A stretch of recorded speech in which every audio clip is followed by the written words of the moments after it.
Chers amis, soyez le bienvenu dans la deuxième série de notre méditation. Alors, comme je viens de dire dans la première série, à la fin, nous entrons maintenant dans le chemin de la croix en poursuivant les stations. Première station nous parle de l'identité de Jésus et même notre identité, nous qui poursuivons le chemin. Première station, Jésus est condamné à mort. Notre texte nous dit, et je cite, « Il vit deux frères Simon appelés Pierre et André ». Ça c'est verset 18. Et encore verset 21, et je cite, « Il vit deux autres frères, Jacques, fils de Zébédée, et Jean, son frère ». Il s'agit de cette appellation, cette vocation, la vraie identité des candidats, par leur propre nom. Et même on connaît le fils de Zébédée. Et donc ici, il est question de l'identité de ces quatre premiers disciples. L'auteur évangélique leur donne les noms. Simon, aussi appelé Pierre, André, Jacques et Jean. Dans l'évangile de Marc, chapitre 3, versets 13 à 19, Marc 3, 13 à 19, l'appellation de tous les 12 est très claire. Tous les noms des 12 sont donnés là-dedans. Rappelons que dans les célébrations des sacrements de baptême, de confirmation, mariage et aussi de l'ordre, et même aussi dans la profession religieuse de vœux, on doit toujours faire un appel en haute voix du nom des candidats en question. Et donc ici, il s'agit d'être précis sur son identité. À la première station, ce qui est mis en évidence, c'est l'identité propre de Jésus. Cela commence déjà au jardin de Gethsémani. Jésus demande aux soldats, « Qui cherchez-vous » Jean chapitre 18, versets 4 à 8. D'ailleurs, presque même question que Jésus va demander aussi à ces deux disciples, le disciple de Jean-Baptiste, quand Jean-Baptiste leur avait dit que voici l'agneau de Dieu. Et ils sont partis chez Jésus et Jésus les avait demandé la question. Que cherchez-vous?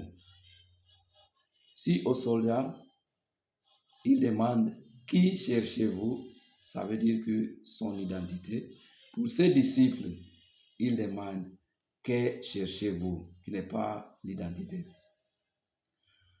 Judas Iscariote, par son baiser, va ratifier l'identité de Jésus à ceux qui ne le connaissaient pas.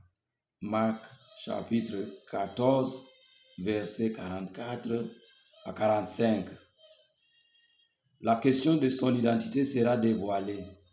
La question de l'identité de Jésus sera dévoilée encore devant le grand prêtre. Marc chapitre 14, verset 61. Et cela va s'achever au prétoire, devant Pilate, qui lui posera la question sur son identité encore. Es-tu le roi des Juifs? Jean chapitre 18, verset 33. Et même aussi, on voit cela en Marc 15, verset 2.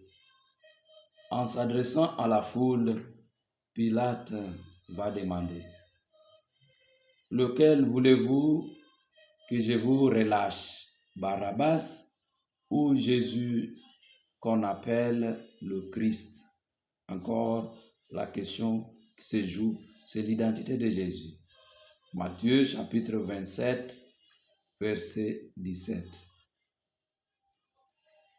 Donc, chers amis, Comment comprenez-vous le sens de votre identité? Vous comme chrétien appelé par le Seigneur, et plus encore comme religieux, comme prêtre.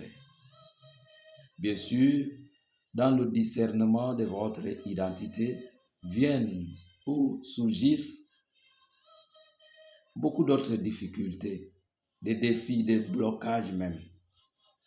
Ainsi, vous serez comme Jésus condamné et mis sur le chemin vers sa mort sur la croix à cause des malcompréhensions de son identité. C'est une croix. Nous vivons dans une société où on traverse la crise de l'identité. Il suffit de voir à quel niveau on cherche à normaliser l'homosexualité. Combien de mariages s'écroulent chaque semaine partout dans le monde. Et les prêtres que nous sommes, les prêtres qui quittent l'autel pour d'autres aventures cachées dans la prêtrise et beaucoup d'autres exemples. C'est le problème des crises de l'identité. On cherche là-dedans davantage une identité qui va donner le confort et même sécuriser la personne. Et si le contraire est le cas, nous tombons. On va tomber. Cela nous entraîne dans la deuxième station. Et ici, dans la deuxième station, nous mettons ensemble le cinquième station. Donc, deuxième et cinquième station ensemble, où Jésus, chargé de sa croix, est aidé par Simon de Cyrène. Là-dedans, il s'agit de la relation. Si le premier était la question de l'identité, cette fois-ci, deuxième et troisième station, c'est la question de la relation. Et revenons à notre texte qui nous guide. Il nous dit, il leur dit, suivez-moi. Verset 19. Jésus veut commencer une relation avec ses disciples et il les appelle de le suivre. Mais plus tard, sur la route, Jésus va déclarer à un homme, on ne nous donne pas le nom, qui voulait même le suivre. Il va lui dire, et je cite, « Les renards ont des taniers, les oiseaux du ciel ont des nids, mais le Fils de l'homme n'a pas un lieu où il puisse reposer sa tête. » Luc chapitre 9, verset 58. C'est ainsi que suivre le Christ, c'est pas facile. C'est de renoncer soi-même et de prendre sa croix. Matthieu chapitre 16, verset 21 à 27. C'est perdre sa vie même à cause du Christ et, bonne nouvelle, la retrouver plus tard. La deuxième station du chemin de la croix nous fait voir Jésus, le roi des Juifs, Fils de Dieu, prendre sa croix vers Golgotha, le lieu du crâne. Jean chapitre 19, verset 17. Suivre Jésus, c'est d'être avec lui sur son chemin de croix. C'est d'entrer dans une relation avec lui. Donc, il nous faut abandonner certaines choses pour que nous soyons comme lui.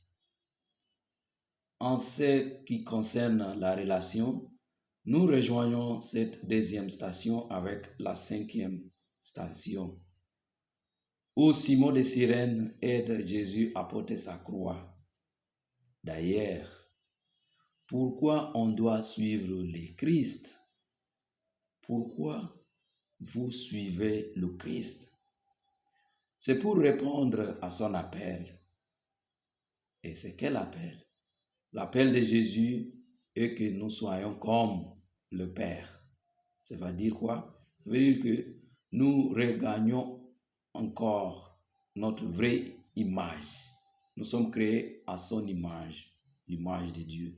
Donc, que nous soyons comme le Père, c'est-à-dire être miséricordieux comme le Père. Luc chapitre 6, verset 36. C'est ainsi que Jésus plus tard dira à ses disciples, « Donnez-leur vous-même à manger. » Luc chapitre 9, verset 10 à 17. C'est-à-dire, aidez-le vous-même pour renforcer votre lien avec eux à travers le peu que vous avez, surtout dans l'esprit de l'action de grâce au Seigneur. Nos relations, chers amis, avec Dieu, nos relations avec les autres, nos relations avec notre environnement doivent nous aider à créer des opportunités de progresser dans la vie. Elles doivent nous apporter l'espérance. Ainsi, si nous sommes dans de bonnes relations, même si nous traversons des difficultés, nous pouvons dire avec Saint Paul que rien ne nous séparera de l'amour du Seigneur. Romains chapitre 8, verset 38-39. Et donc, avec cela, nous allons entrer dans la méditation de troisième station. Et le troisième station, je vous dis déjà, je vous préviens, il s'agit de Jésus qui tombe. Et de là, on va mettre les trois ensemble. Troisième, septième et neuvième. Merci beaucoup. À nous revoir prochainement.